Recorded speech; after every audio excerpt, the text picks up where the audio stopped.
Now, listening to all of that is Mark Francois, Conservative MP for Rayleigh and Wickford, and you support Boris Johnson. Mark, good afternoon. Good afternoon.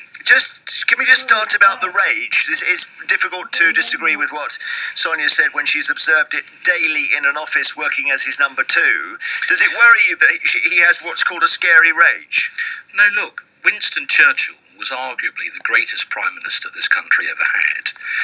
And anyone who's watched that fantastic film, The Darkest Hour, will see that he had regular arguments, rows, with his wife Clementine. Once, because Churchill had overspent, she screamed at him, "You're utterly impossible."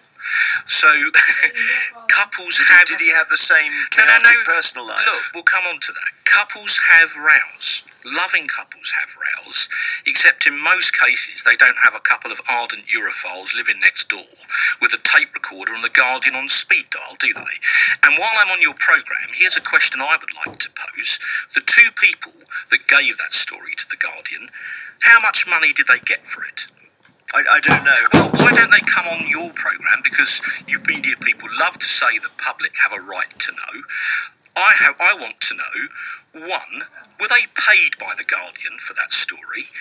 Two, if they were paid, how much money were they paid for earwigging their neighbours? And three, if they were paid any money, did they trouser it or did they give it to charity? It might not be nothing to do with money, Mark. It might just be they might just want to take him down because they're Remainers. Well, there you are. I think that might be. So, is it a financial motive? Is it a political motive?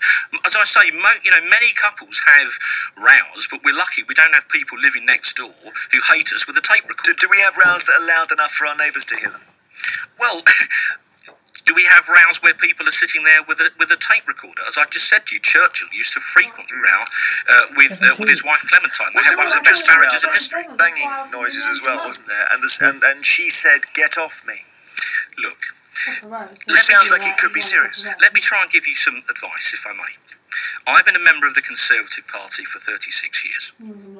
I know a little bit about our members, and they know that very many people, particularly in the London-dominated media, are massively Europhile. They know that. And what they can now see is that you're terrified of Boris. You're frightened that if he becomes Prime Minister, he'll lead us out of the EU, which is what you don't want. You keep saying you. I'm going to end up having to disagree with you because you don't know my views. Hang on. Wait a minute. Look, wait a minute. You don't know anything about my views. Well, forgive me. There may be many people making assumptions. Well, there may be many people in the BBC who voted Leave. I only ever met one of them. But my point is... What do you mean you've only ever met one of them? You don't know. You haven't asked them all. Well, I've met many. Right. Anyway, here's my point. If the media continue to play the man and not the ball, all you will do is boost Boris's popularity among his own members. Okay, that may be true, Mark. Well, I think it is true. Well, sure, and I'm not disputing that. And actually, funny enough, I'll just give you a little moment of this hustings at the weekend. As well as I do, that there is one subject on everybody's lips today, and they want to know why the police were called to your house in the early hours of Friday morning. This is Ian Dale speaking. Thank you, Ian, and thank you very much for your kind remarks and your generous introduction, and thank you everybody for coming on to these first and most important hustings that we're going to be having. I don't know, it's not the most important. Be careful what I say. They'll all be important, but these are the first. Ian, listen. I think what people have come here today, seductive interviewer, there you are. I think people have. I don't think they want to hear about that kind of thing. Unless I will. So I just let the applause play, Mark, to say that, completely take your point, it may be Tory members are exasperated with the attention on this. But of course then, maybe it would have been better for Boris Johnson not to have had the loud argument.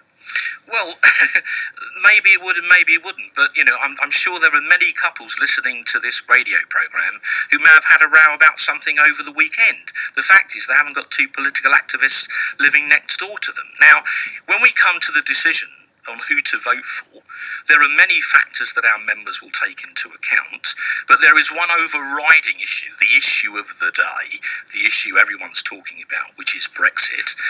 Boris in the Telegraph this morning made absolutely plain, he said it 4 times in his article, we must leave the European Union on the 31st of October.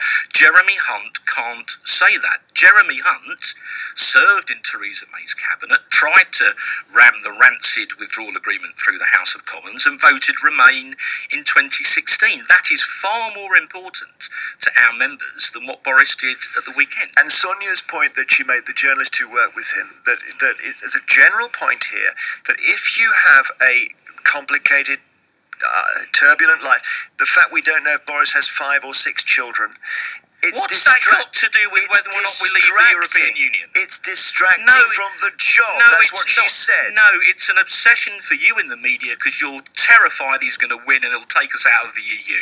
And why don't you have the guts to admit it? Thank you very much indeed. Conservative MP Mark Francois.